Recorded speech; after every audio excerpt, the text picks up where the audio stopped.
So if you haven't filled one out before, fill it out today. Only if you haven't filled one out.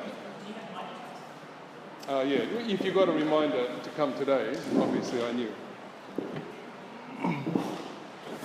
So, although I had in the schedule that this is the second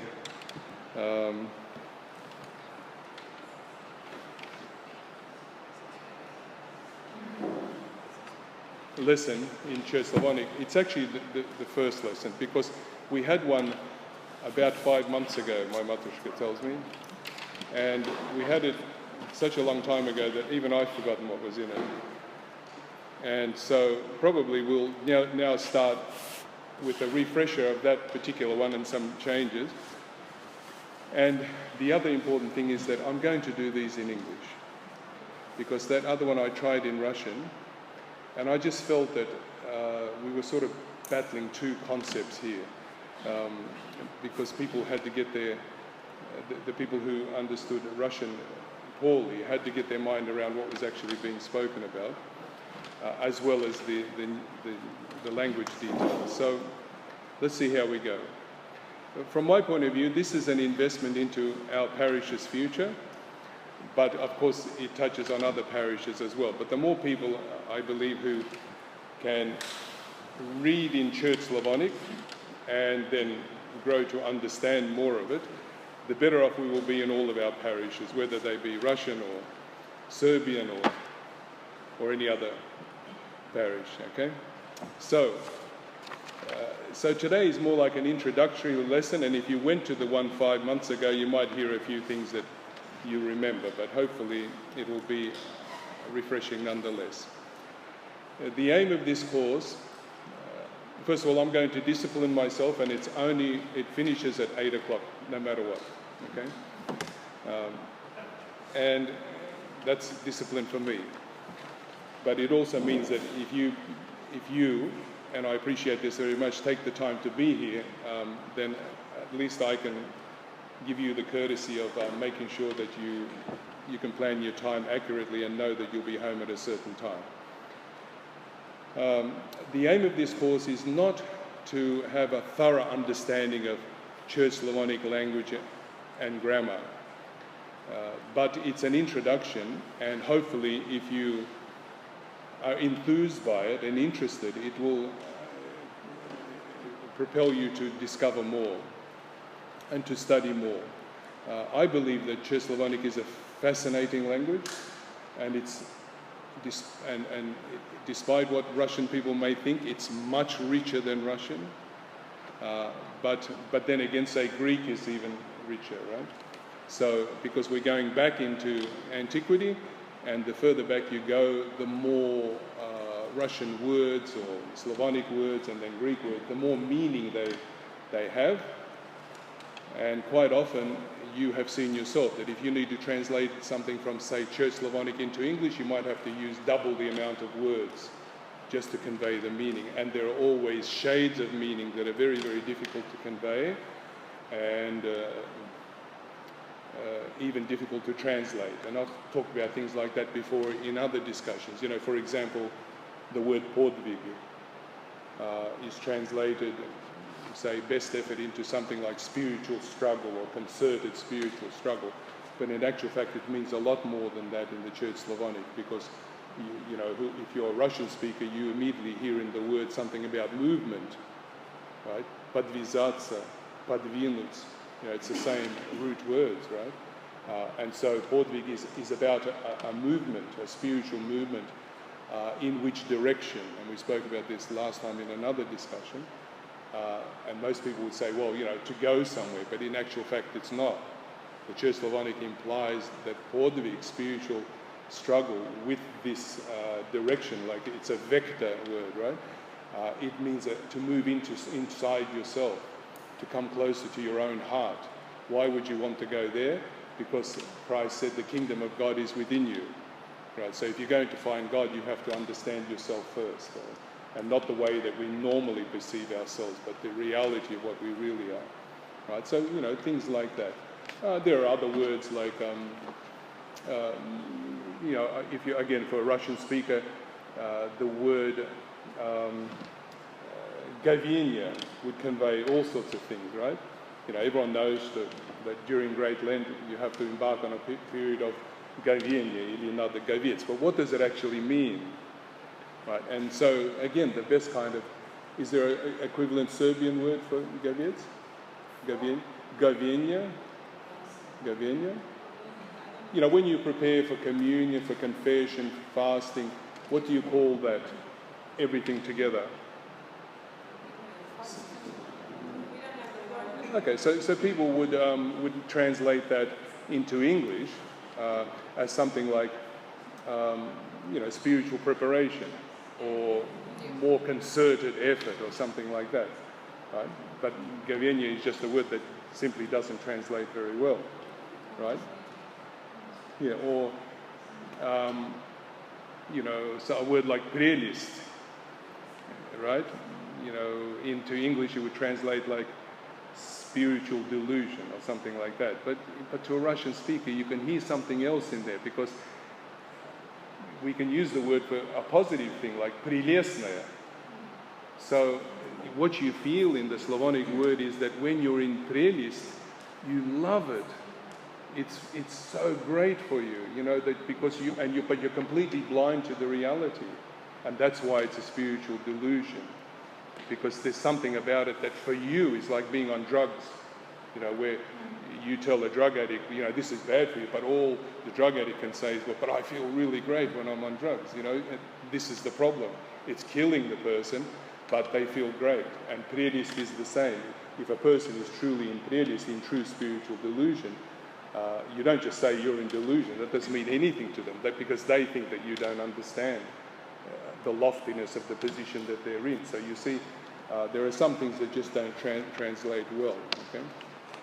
And so, again, just on recapping on some of the things that were said last time, again, today being an introductory lesson in this, the idea is that at the end of X number of weeks, whether it be, you know, 10 lessons or 12 lessons, the idea is that if you're already reading Church Slavonic, I'm hoping that I can impart another dimension to your understanding of Church Slavonic, you know, just a little bit deeper. If you haven't read Church Slavonic or haven't been introduced to it, then I would say that this will put you on another level as well. And when you come to church, hopefully you'll have a better appreciation of the sort of things that are going on. And of course, the ideal is if you have an opportunity at some point to start coming to choir and looking at the texts as they're being read and sung. And if you're discerning and astute and zealous, then I assure you that it's like a spiritual journey that's just a great treasure. You know, just one of my personal loves is just Church Slavonic and the rubrics, you know, the order of services that it involves, and you can just immerse yourself into something like that, and it's really otherworldly, you know, if you can achieve that when you're at services, and certainly very, very different, unfortunately, to the experience that most people have in church when they just come to church and they stand, all right? And this brings me to the next part, that most people come to church as spectators, right? And Orthodoxy and church worship is not a spectator sport, right? It's literally like sitting in a lounge chair and watching football on the screen, and because you're excited and seeing people drop the ball, pick up the ball, and, you know, play well and so on, you start considering yourself to be a sportsman. But you're not. What you are is a couch potato, and you're just sitting there and you're just watching, right? And that's very, very different to someone handing you the ball and you run out onto the oval, right? Very, very different. And so Church Slavonic and church worship is a little bit like that. If you come to church and you're just a spectator, then that's really all you are.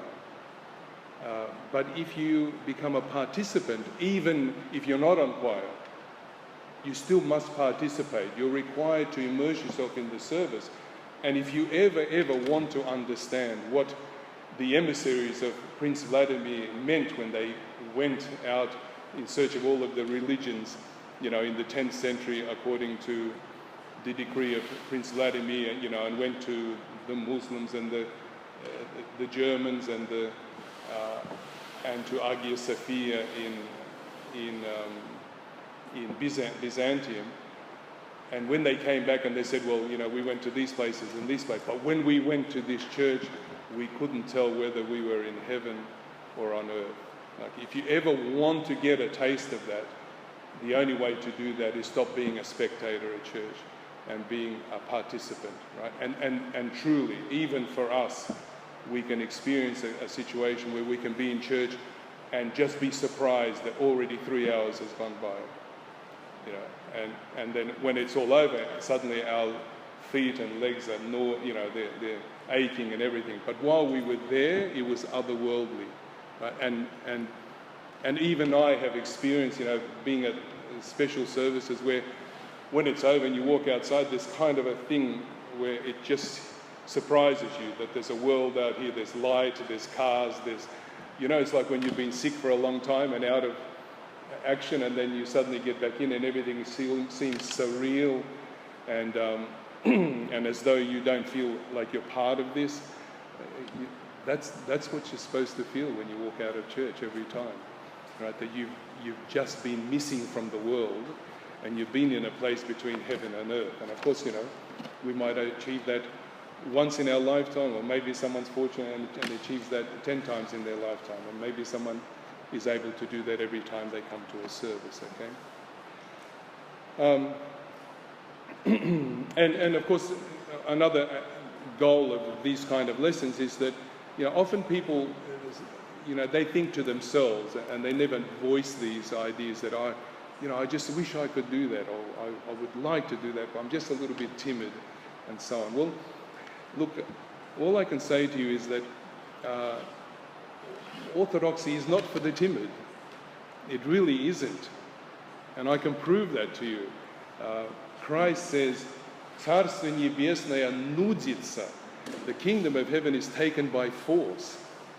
You have to stand your ground and you have to fight for it and you have to make the effort and not just sort of hang around and hope that everything just falls into place for you. That's not the case at all. You have to fight for it. I remember that. There's a deacon theologian in Russia called Andrei Kurayev, and he has one of these approaches where he goes out to a rock concert, and there's all these bikies and all these, attendants of this drinking and smoking and so on, and they'll have, this is all put on by people that he organized, and then in the break he comes out. And I just remember one of his approaches, which is sort of ties in with this kind of thing, is that, he'll come out and there's all these people going, what's this nut doing here, right? And because, they're all cool, right? And he gets up and then he looks at them and he says, I made a mistake. I meant to talk to you about orthodoxy, but I realized that you're not up to that. I realized that you couldn't even handle it. And someone will say, what are you talking about? They've got tattoos. And he says, well, because orthodoxy isn't for weak people. It's not for meek people. It's for strong people, tough people. I just came to the wrong place. My apologies. Right? And he starts this thing, and everyone knows what he's doing, and then they start, and then he starts demonstrating to them that, if you want to be Orthodox, it's a way of life. It's not, like a little walk through the park or a tourist thing. It's actually a way of life. And if you embrace it, at some point, God may ask you to do more than just the prostrations that make your muscles hurt. He may say, well, I want you to spill your blood. Millions and millions of people in history have been asked by God to do that. What makes us any different? Right? And yet, if we think about it, it's hard for us to get up a little bit earlier to go to church because that's already podvig for us, right? But you see what I'm getting at? That in reality, Orthodoxy isn't for the wusses, right? It's All the young people know that. So, but I assure you, in something like this, a small effort on your part will be greatly rewarded. You'll feel it all the time. Because that's the nature of our God, that if we make a little bit of effort towards Him, one step towards Him, He waits for that step, but then He reciprocates by making 5 steps, by making 10 steps towards us. And we already feel straight away, yes, that's the direction to go in. So, please be tough about this, all right? So, Slavonic has interesting things in it. I've given you this sheet, and it shows the Church Slavonic alphabet of 40 letters, as opposed to the Russian alphabet below of 33 letters, as opposed to the English alphabet, which has 26, is that right? But then the Greek alphabet has 22 letters, right? And yet that language is infinitely richer than English, for example. Right? So, and these are the letters. So, and understandably, if you know Cyrillic, if you know Russian or Serbian, then the Church Slavonic letters will be much more recognizable to you. If you don't know Cyrillic, then you have just a little bit more effort ahead of you, right? But nonetheless, even for Cyrillic readers, they need to learn a few things. The best way to learn is just to be on choir and just follow it. When I went to seminary, when I was 23, or 22, I didn't read Church Slavonic, which sort of seems really weird to me now, that I went to seminary not knowing how to read Church Slavonic. That's like doing an engineering course and not knowing mathematics. But nonetheless, that's the way it was. And I remember even on the plane, because I was pretty keen, I had a Church Slavonic Chesaslov, the horologium. And this one was all in Slavonic, and I knew that there would be an entry test when I got there to decide where you start. And so, and I knew that numbers in Church Slavonic were actually letters, but I didn't know what they were. I just knew that the M was a 40 because I'd seen it somewhere. And so I actually used the horologium. So I went to page 1 and I thought, okay, the top of that, there's an A there. That must be 1. The top of page 2 has a ver, so that must be 2. The top of page 3 has a g. And, and I started writing them out and things like that. But I just remember that, the baby steps that I was making back then to try and understand things. But then I'll tell you the thing that helped me the absolute most in reading and understanding, to be able to read, sort of articulately and to understand, was that I just put upon myself, a discipline to, almost every day for a year approximately, just to get the Psalter in Church Slavonic and in English. And I would just take a psalm and I would read it in English first, because it would make sense to me, and then I would read it in Church Slavonic and think, that didn't sound like anything like that.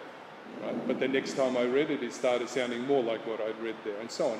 And eventually, it's like it's like looking at one of those 3D pictures, and you're looking, you think, what is this? What is it? And then suddenly it just jumps out, and suddenly you see it, and it all starts making sense. And I found that after a while, words started jumping out to me, and I thought, wait, that's right, I get that. That's, I can see the convoluted meaning here, that, if you just approach it from one level, it doesn't make sense. But then when you delve into it, you realize just how rich it is and so on. And because I always like translating, I started realizing just how rich Church Slavonic was. When you start trying to translate it into English, you're really looking desperately for words that will convey the meaning. It's, no matter how well you know the English language. So a little bit of effort can go a long way. Church Slavonic has some peculiarities that are not necessarily present in other languages, but for example, if you're familiar with some Greek, some of these things are present there. First of all, there's something called titla, or nadstrochные знаки, or in English, they're diacritical marks, like marks that are above the word. Right? And, or another way to describe it is titles of abbreviation. And they not only give you accent, like how to, the beauty of Slavonic is that, Church Slavonic is that when you read, you should never ever make a mistake if you're attentive. And if you do, you immediately can correct yourself because there's only one way of pronouncing the word. So, you know, for example, if you have a Russian word like, or an English word, you know, like, is there something up there?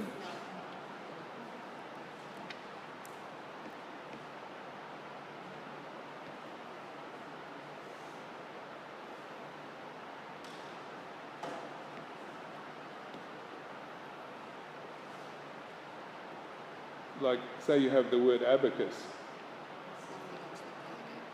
Is that going up there? Isn't that great?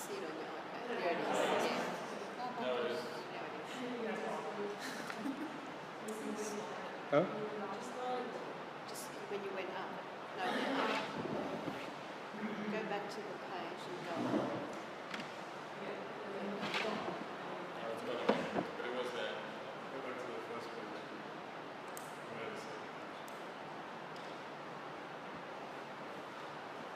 You saw Father Vlad, you know.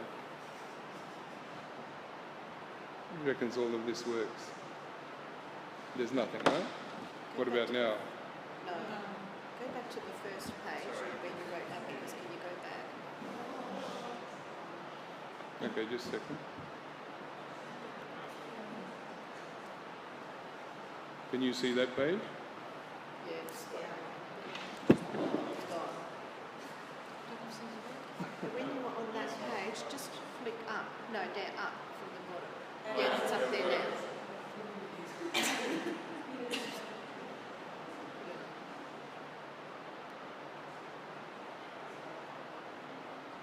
Okay.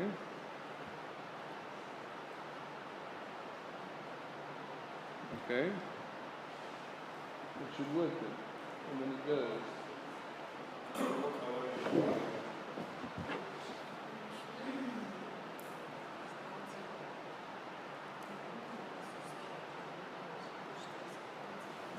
All right. So, for example, you know, even in English, say you have the word abacus. Is it abacus? Is it abacus? Is it abacus? Right? There's three. You can stress one of the three vowels, right? And the only thing with Church Slavonic is that if you put the stress, the accent in the wrong place, it changes the word. So you have to be very careful. In Russian, when you speak and you put the accent on the wrong word, usually that doesn't happen, although it can. But, you know, all that happens is that the word sounds wrong. You know, there are some words in Russian like иначе and иначе, which if you go to a dictionary, it says, well, either one is acceptable, right? But you hear people saying it differently. But in Slavonic, you can't do that. Like, you know, a typical word that people would know is, or would have heard is, we talk about Christ as taking down upon him, bringing down upon him the sins of the world, right? On himself. So the word is вземлить. Now, you can say вземляя грехи мира is to take, you know, to take them, взять. Or you can read it wrongly, but it sounds more correct in Russian. Вземляя грехи мира, which means put them in the ground. You see, it's a completely different concept, and often people, you know, unwittingly will say the wrong thing.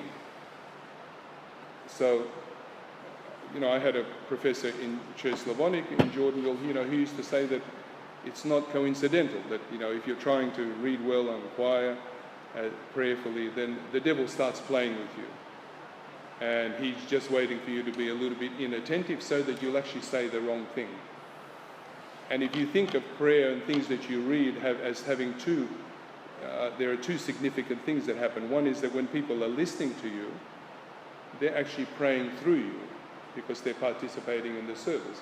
So therefore, if you start making mistakes, you're actually causing everyone to make a mistake. And so you're a source of temptation rather than a source of inspiration. But the other thing is that sometimes it's helpful to think of prayer as, each word of a prayer is like a link. They are linked in a long row, and they just go up to heaven. And if you break a link through inattentiveness or mispronunciation of a word, well, what happens is it's like the prayer doesn't get there, or it's broken, you see. So it's just important to be always attentive and remember that when you're praying, this is probably the hardest thing, if you're reading the 6 Psalms or the Kathismo or the Canon, that it's not about you, right? It's not about you. It's not about you performing and whether you're performing well or badly. And it's very hard at first because it's very hard to read in church, to go out and read the epistle or something with the bishop there or the hours. And most young readers, of course, experience this all the time, that, you become very, very self-conscious. But what you're really doing is you're reducing this to something that you're doing as though you're on stage, as though you're performing. And it's got nothing to do with that at all, right? It's about you being a conduit, if you like, for the rest of the people in church to pray, to be able to pray attentively. This says it's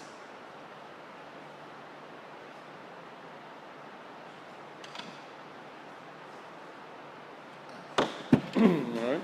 So in you've seen in Church Slavonic that even if you look at this sheet of yours, each letter has a name. Instead of saying A, B, C,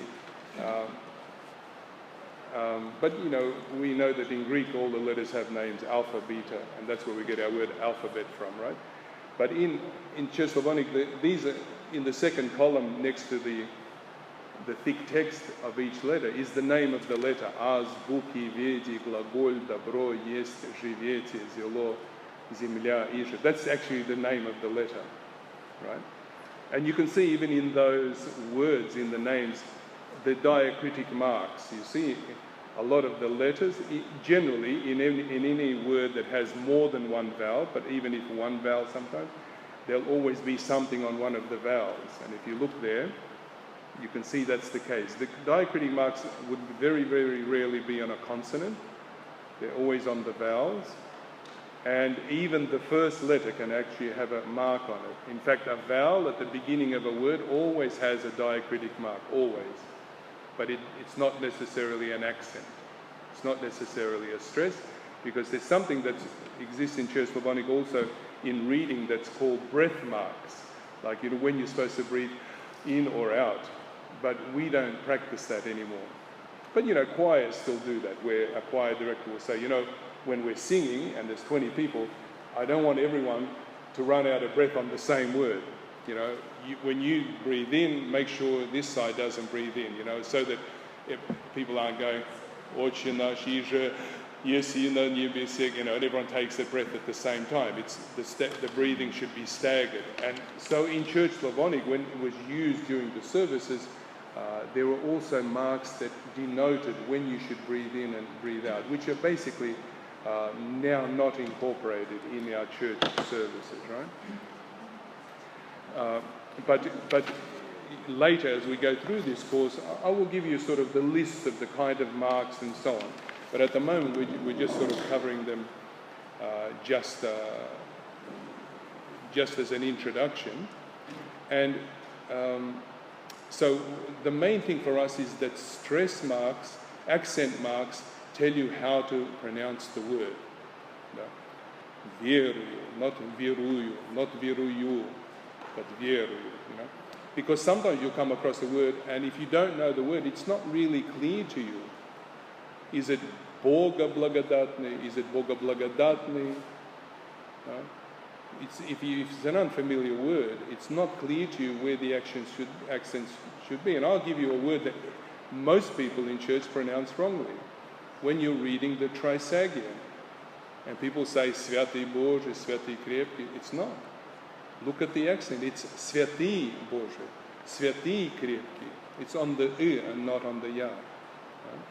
So sometimes it's very, very important. And the worst thing is to say, read the 6 Psalms, 100 times, but the first 5 or 6 times you got the accent wrong on some of the words, and no one corrected you.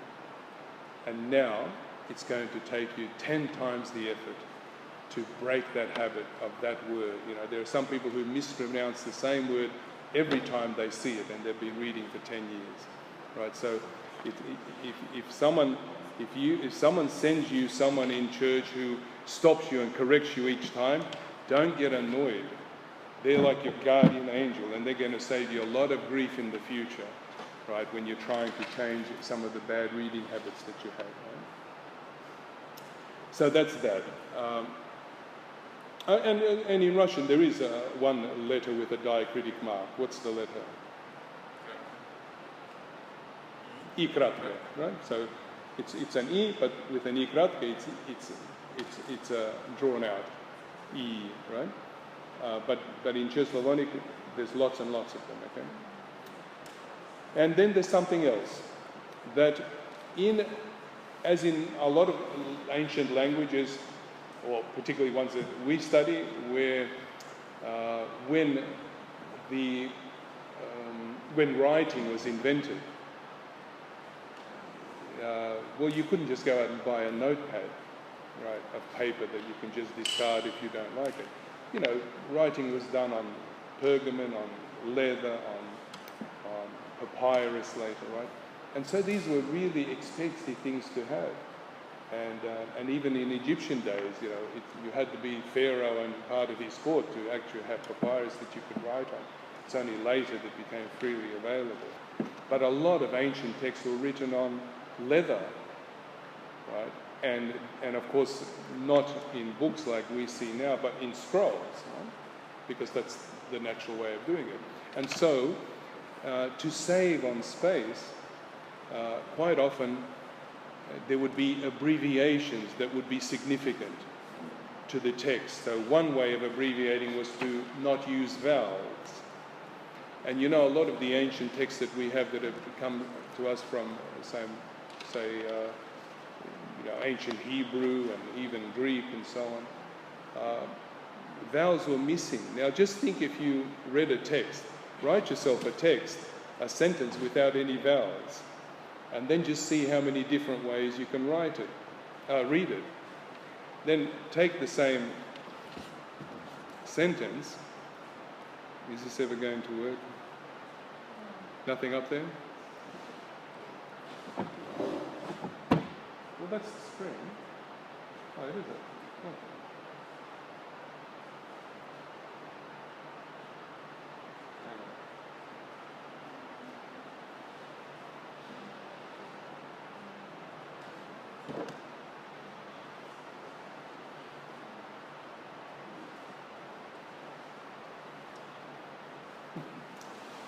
All right. But so imagine writing any sentence that's familiar to you. The dog sat on the mat. Write that without any vowels. Right? So you have TH, DG, ST, N, MT, right? And so then you try to read it and you say, well, hang on, and now you wrote it, so it's easy for you to read it, but now you give it to someone else to read. And they say, well, TH. Well, I suppose if the vowel could be at the beginning, could be in the middle, could be at the end, right? But maybe, with TH it's easy, because if you put something in the middle, it's hard to get a word, right? T something H. So, all right, the. But what's the next word? Is it dig, dag, dog, dug, sat, sit, set? And then you've just got an N. Is it on, in, no? You see? And this is what ancient translators had to contend with, that they came across texts that didn't have any vowels. But that's not all. Not only were the vowels missing, but there were no spaces, because spaces are a waste of time. They're a waste of valuable leather or valuable parchment. So all of the word was just compressed, no spaces. So you literally had THDGNMT, right? And it's a sentence, and you know it's a sentence. You don't know where the middle is, where it stops, is there, you know, this, that. And this is what the ancient translators had to contend with. And therefore it makes it abundantly clear and understandable that you had to know what you're translating. You had to be a person who was already versed in scripture to know what was being spoken about. And the last thing you want is a professional person who is not a spiritual person to come and do translations, because they're not going to see any of the things that you're going to see. And some things are going to make sense to you that are not going to make sense to another person. Right? But another feature of Church Slavonic, unlike Western notation, is that when we want to give a word importance, like north, south, east, west, or the name of a country, or a name, what do? We capitalize it, right? So you wouldn't write older with a small o, because someone would just say, unless you're tweeting, which apparently that's all right now. You know, that's what people are losing, their grasp of language, because you don't have to conform to any of these grammatical rules. But I'm talking about normal people, right? Who've been educated to write and so on. Or you would capitalize countries, you would capitalize nouns of proper nouns and so on. Now, in Church Slavonic, you don't do that.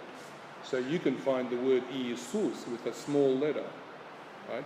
Because what denotes importance in Church Slavonic is that you truncate the word. You make it shorter. So Borg, which I would like to have shown you, is B or G tvrdi znak.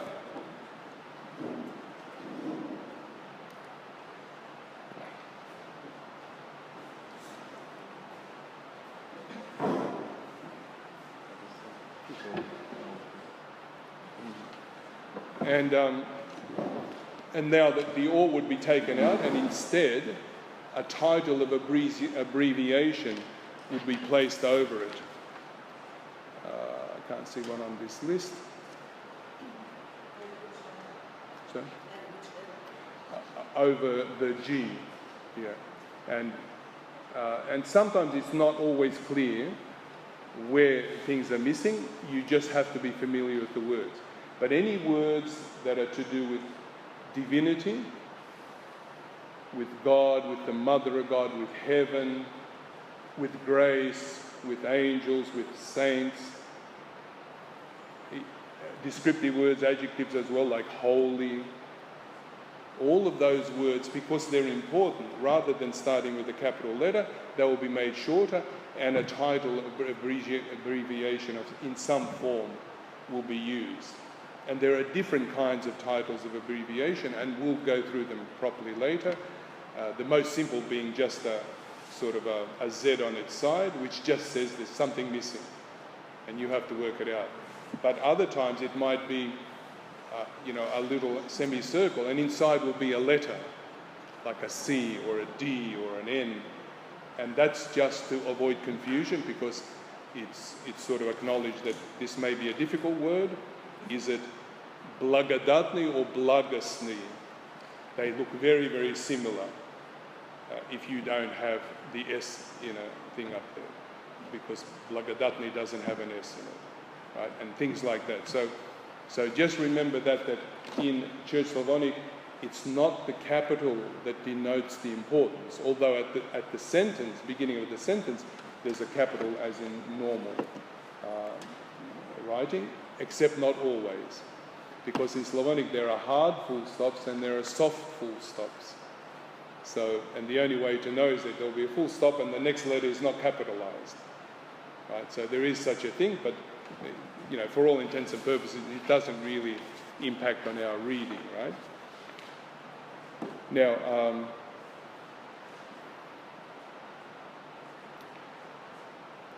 so therefore, if you ever see in Church Slavonic the word Bog written out fully, and fully by that I mean 4 letters, because Church Slavonic uses old orthography, so there's always a hard sign at the end of a word if the word ends in a consonant.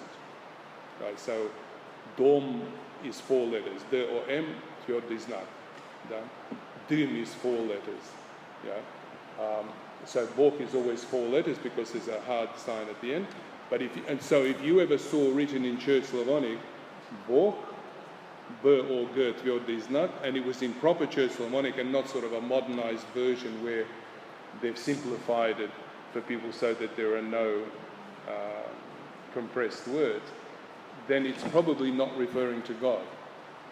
It's a small b, Bog, because you would never write Bog with a capital B as in B or G, tvrd is not. It would be B, G, tvrd is not, with a title of abbreviation.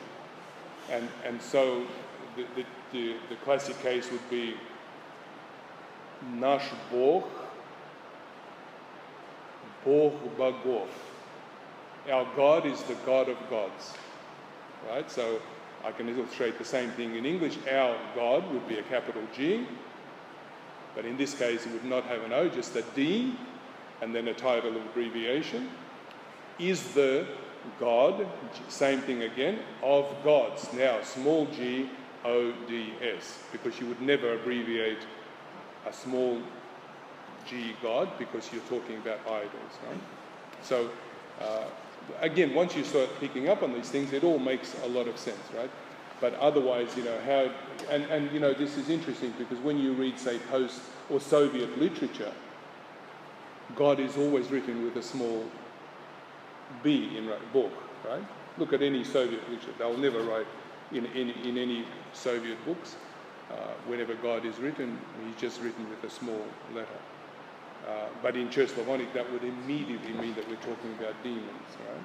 About not the God. Right? Another feature of Church Slavonic is that you have to read as it's written. And again, this is difficult for Russians sometimes because they're used to certain conventions. Like if you see Yego, in Russian you would never read Yego. On увидел Yego, you would say on увидел Yevo, right? And most Russians don't even realize they're doing that because it just happens when you're learning your language and alphabet. But in Church Slavonic, you would never say that. You would say Yego. So you have to read whatever is written there. And so, for example, even a Russian reading Ducha Svetaga, they would read Ducha Svetova, because that's what you do if you're a Russian, right? You immediately make the transition. But in Church Slavonic, it's Ducha Svetago. You have to read whatever you actually see there.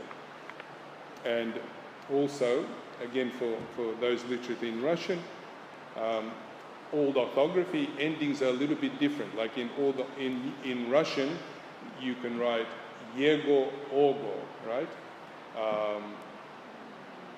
Хорошего, because after шипящий you have to put Yego, right? Novogo, right? But in Church Slavonic, in old orthography, even Russian old orthography, those endings change, and you can have Argo. Argo, if it's feminine, you use Argo, right? No, not just for feminine. Just there are times when it's Orgo, there are times when it's Argo, right? So, and again, if that happens, you just have to read what's there. The safest way in Church Slavonic is to read what you see. I'm saying this because very, very often when we have a baptism and godparents are given the creed to read, Vieruju, say you know this? I said, don't worry, I can read Russian. You know, and I say, listen, this is Church Slavonic, but in Russian letters, right? And they said, no, don't worry, that's not a problem. I said, just read it as it is. And also in Church Slavonic, there's no your. Oh, that's another letter with diacritic, right? There's no your ever in Church Slavonic. Anything that, any ye is always pronounced ye, no matter how it sounds, right, to you. And so, and then to give it this person, I say, look, just stand over there and just take 5 minutes to read through it anyway. They said, no, we know. And sure enough, bang, they start reading everything. Верую во единого Бога, Отца, Вседержителя, Творца, небо и земли, you know, and they're reading it correctly, but they're reading it in Russian, but they're not reading it in Church Slavonic. Right? So, again, you know, just be attentive. Also, you will see that in the alphabet, there are letters that are grouped together or pronounced the same. Like, for example, in the first column, the fourth from the bottom and the fifth from the bottom are actually the same letter, pronounced E. And they are always pronounced E. So the one that is the Russian E, and then the E that is what we would call a Latin E, right? You know, a stick. There's actually no differentiation at all in pronunciation when you see it, but they are used in different circumstances. So first of all, the top one, which is iже, well, if there's an E at the beginning, it always has to be that kind of E, right? Not the other one. When we get onto numbers, we will see that letters are used for numbers. So both of those, letter E, are used for numbers. So the first one, which you're used to in Russian, is an 8. The Latin one, which is the stick, is a 10. And that's why, to differentiate between them, you say осьмеричное И, the one that's an 8, or десятиричное И. That's sort of common parlance in Church Slavonic, to differentiate by saying осьмеричное or десятиричное. But they also have other uses. So, for example, as in old orthography,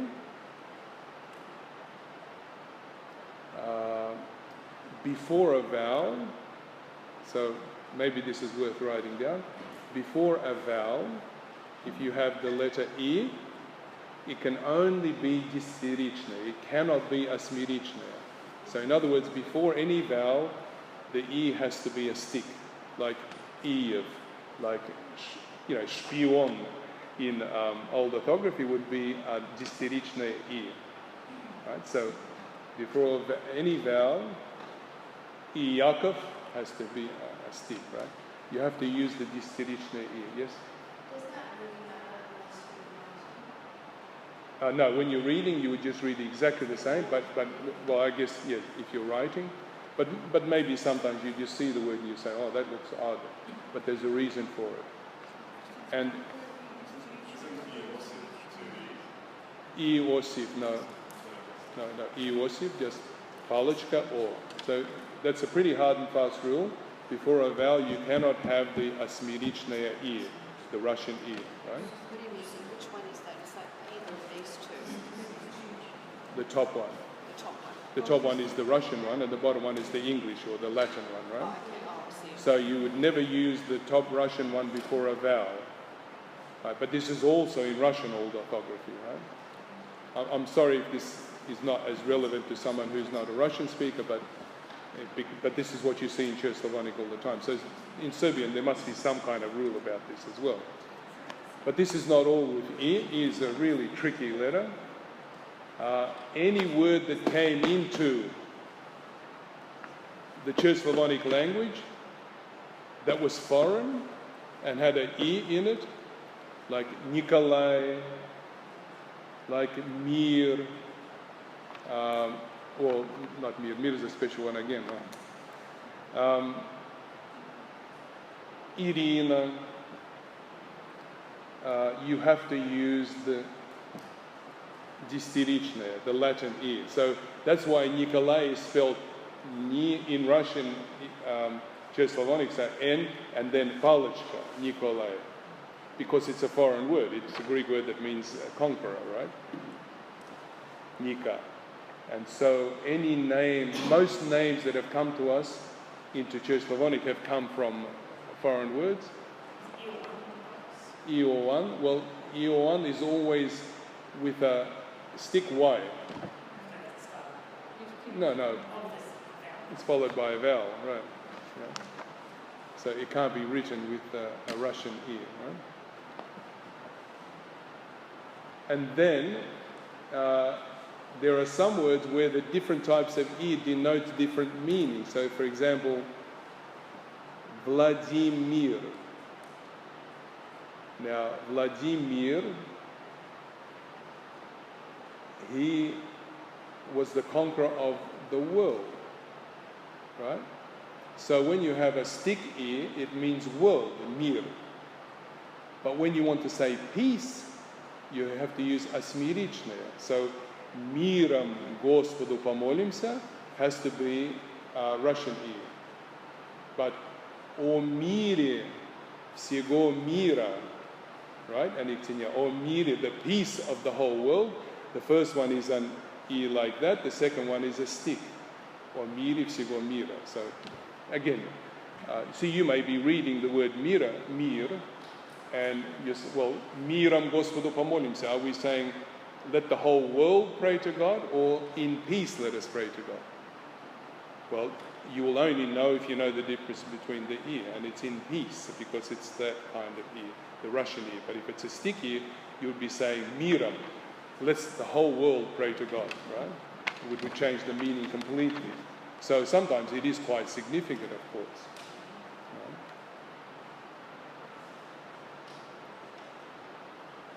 Right? And I told you E was a tricky one because the last letter in the third column, Ižica, is this letter that looks like a V that's sometimes pronounced as E and sometimes as V. So anytime it follows a vowel, it's pronounced as a V. Lavra, right? But anytime it precedes a consonant, it's an E, like miro, right? It's a so there's three, in Church Slavonic, there's three mirs. The world, peace, and mir, all spelled differently. How about that for the richness of language, right?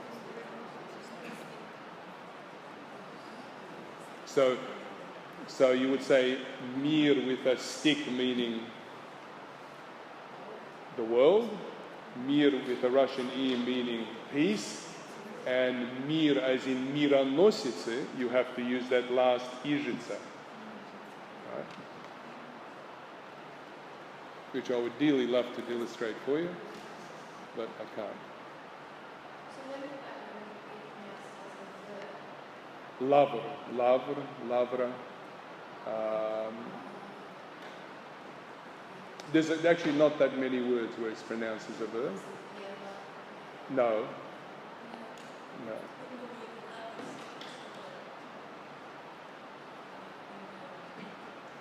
What's the word? Yeah, there's not a lot of words where it's pronounced as a verb.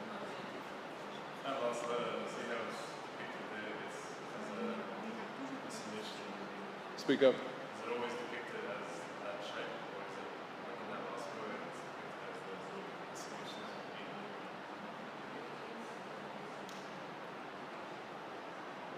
No, well, the shape of the letter is like that, like a little English V. It's just not a word. It's just not a word. Can't hear. No.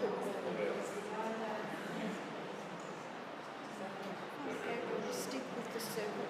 Does that mean world or peace? The Stick with the circle. Is that peace or world? is that Peace or world? with the stick, it's the world.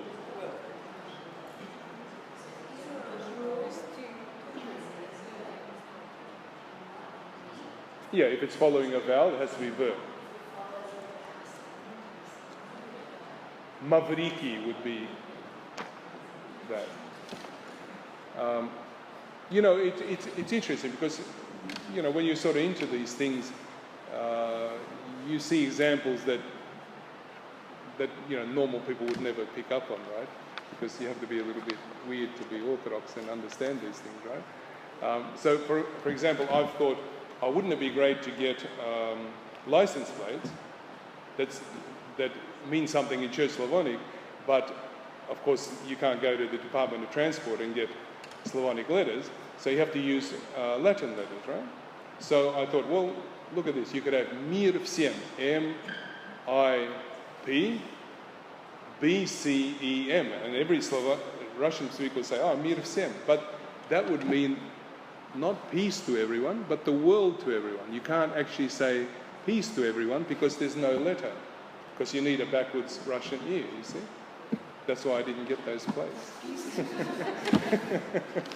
Well, I'm just saying that, you know, there are little quirks like this, and you say, well, hang on, you know, I get that, and all my parishioners are going to say, well, what are you worried about the world for and not peace, you know, because they're all educated in Church Slavonic.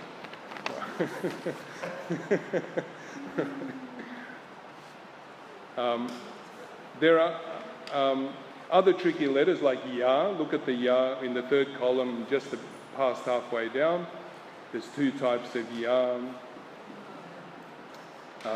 And again, they have different names, ya and yus, yusmali, but they're, for all intents and purposes, pronounced exactly the same way. All right? And then below that, there's two very interesting letters, xi and psi. Xi and psi.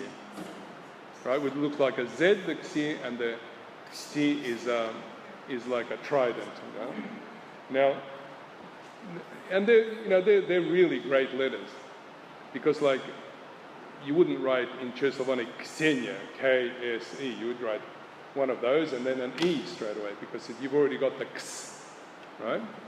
And you wouldn't write Psaltir, P-S. You'd just put the Ps and then an A, right? So they're really handy letters to have, and they're really great when you start using them. For some reason, I really enjoyed those letters. The next one down is fita. And the way to know when a fita would be used is if in Greek or English the word was th, like Theo, God. So Theodosi, Theophania, Theodora, which all have the root word Theo, you have to write with a theta. So that's an easy rule. If you can write that word in English with a th, then you'll know that in Slavonic it should have a theta and not an F.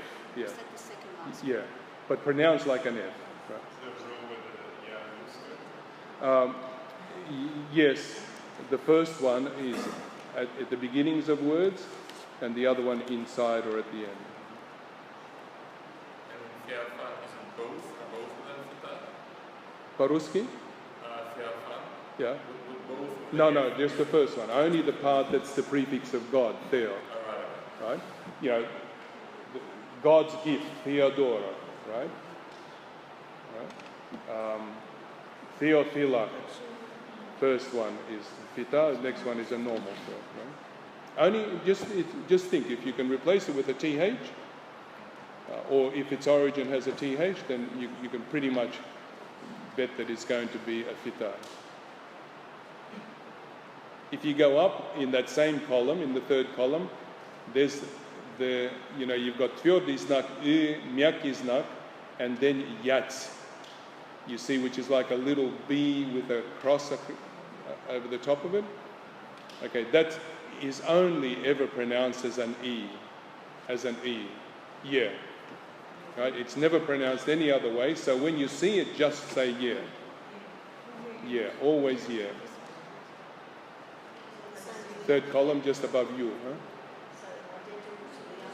Absolutely, in pronunciation, absolutely, but in usage, it denotes other words. And I think I mentioned this last time too, that Ukrainians have an advantage because when they hear Church Slavonic, any word that uses a yat, they would say as ear, like chlib, right? Now, whenever a Ukrainian word that's translated into Russian as chleb or khlev, that will be a yat, always. Right? You know, for the interest that generates. Doesn't change your life much, but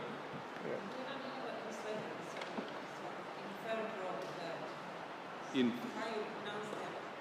the third letter, okay, you can't pronounce it.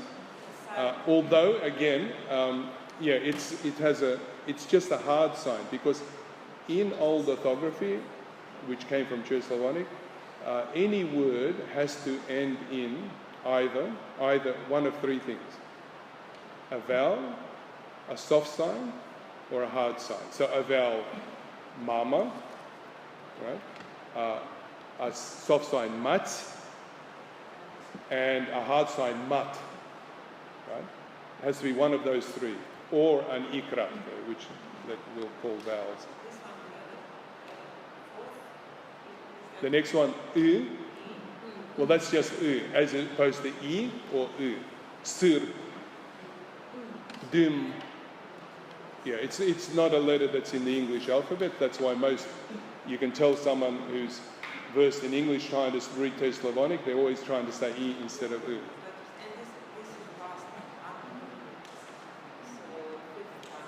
Which one? That's the soft sign.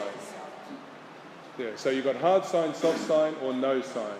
But in Old Orthography, you must have one of those. If you end in a consonant, you must have a soft or a hard sign.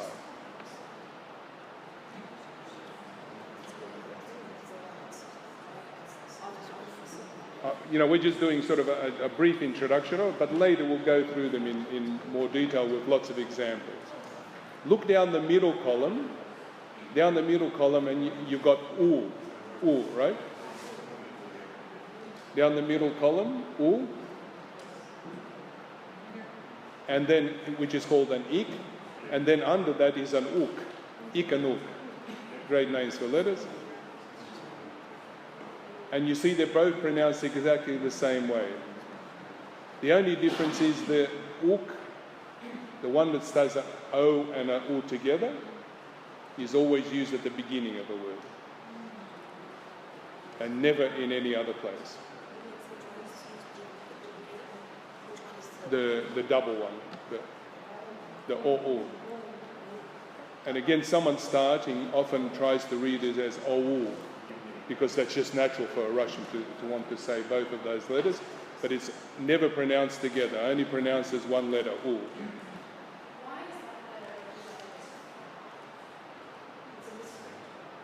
Why?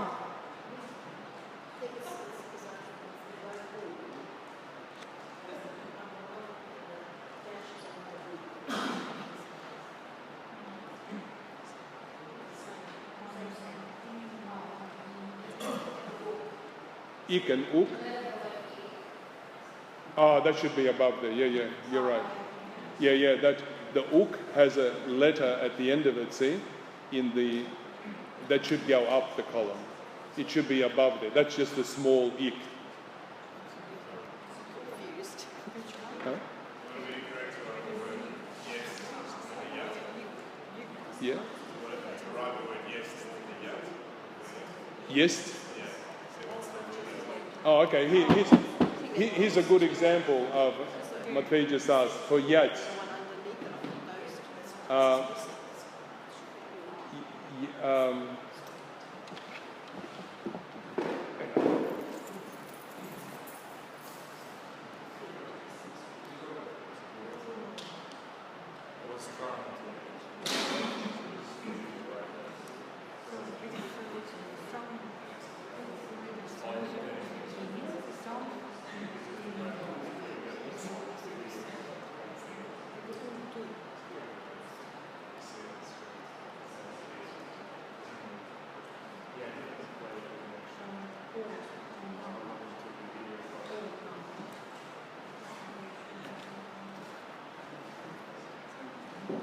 so much for technology, eh?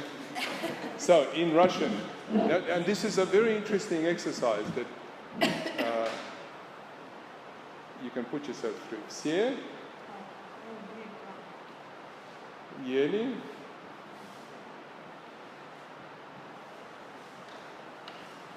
все ели. Now, tell me in English exactly what that means. You know. What does it mean? This is when you throw out orthography. So, in new Russian orthography, this is how you can cripple the language.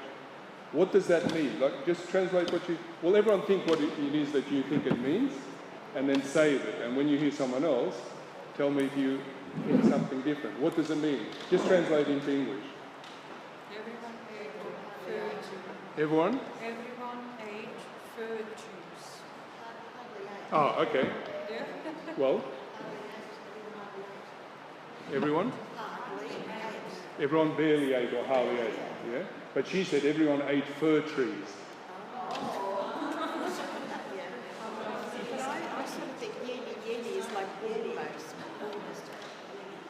Okay, so now I'll rewrite the word. I'll rewrite this in old orthography. Okay, so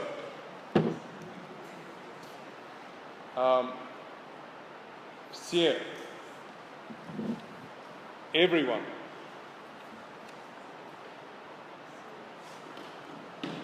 Ели. Now, this, in old orthography, this can only mean one thing. Everyone barely. That's what that means.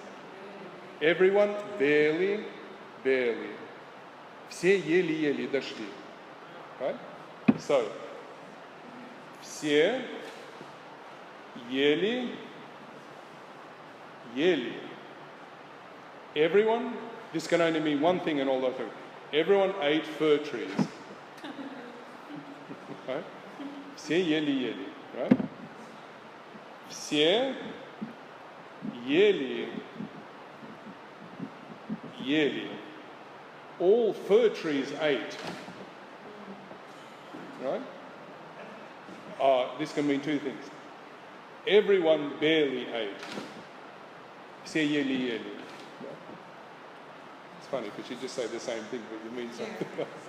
So barely was spelled different. So barely was spelled different. No. This is barely.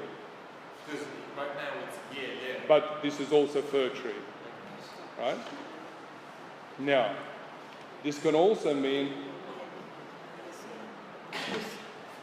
in Church Slavonic, все, like that, can also denote the difference between masculine and female. All the women ate. Right? But we don't have that. We just have to use more examples for that. Now, все, what about everyone just did nothing but eat? Все ели. Right? Right? Would that be if you're eating and then you put that все ели. Well, not necessarily. Все ели. You know, yes. There's more. I think you can get about 9 out of this sentence. Right? Yeah, this is just ever since Russia in 1918 went to new orthography, this happened to the language. But it also theta was thrown out. You know, the letter that looks like that, right? Which means you couldn't write God anymore. Right? Because theo is God, it just disappeared and became theo. Theodor. It wasn't never in old orthography, it was Theodor. God's gift, right? Yeah. Right? That is true. Yeah. You know, there are other examples that have nothing to do with orthography, like бросил ключ в холодный ключ. Right? I threw the key into the cold spring. But that's just, words that are spelt the same, that have different meanings. But this is quite substantial, isn't it? If you write that, no one actually knows what you're writing. They think they do, but they don't. So we have 6 minutes. All right, so the next thing is, so don't be surprised when you see in Church Slavonic names like Nika, Nikolai with a disterichная I, because it just denotes that it's not a Russian, it's not a Slavonic word, it's a foreign word, and usually it's a Greek name, right? And there's lots and lots and lots, right? The other thing is that we'll go through separately is that in the same as in Greek, but unlike Arabic, letters also denote numbers, right? And the way to denote a number in Church Slavonic, and we'll do numbers of course separately because it's an important topic, but so for example in Church Slavonic that's a G, but that's a 3, just because of that sign, right? Or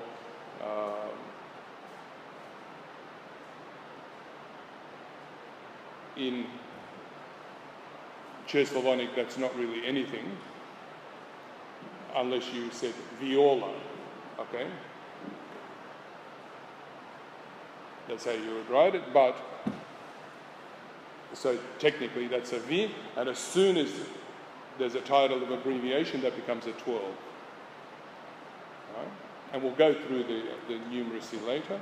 So, but just remember that any word that's any number always has the title of abbreviation on the second last numeral, no matter how many there are, second last numeral. So, and finally, one of the things that makes Church Slavonic different even to Russian is that in Russian there are 5 cases of declension. Именительный, родительный, винительный, дательный, предложенный. What have I missed?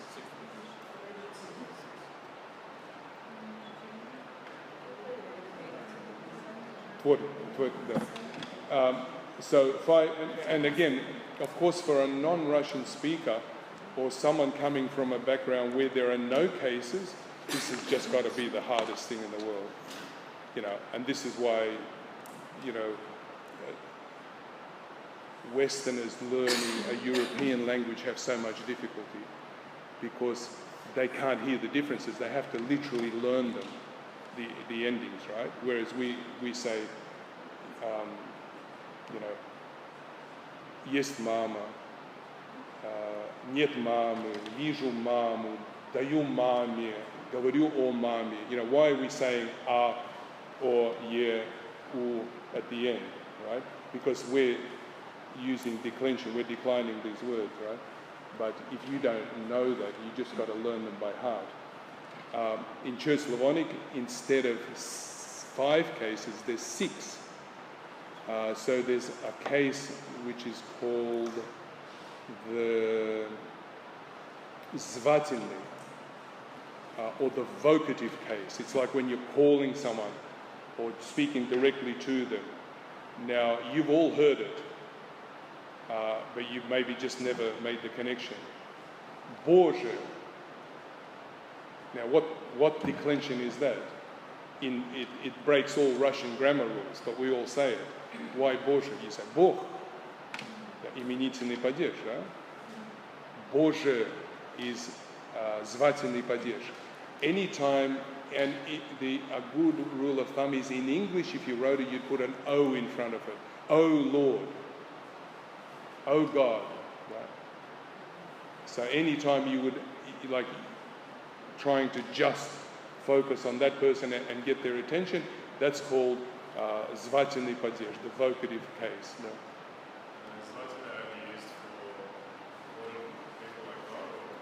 No. Or безумец, oh mindless one. Yeah. And that would be безумица, right? And so it sounds, sometimes it sounds a little bit wrong if your Russian grammar is good. So блаженная мати, не мать, Ксения, блаженная мать Ксения, преподобная Ольго, in Zvacine, not Olga, Olgo. Anything that ends in a vowel in the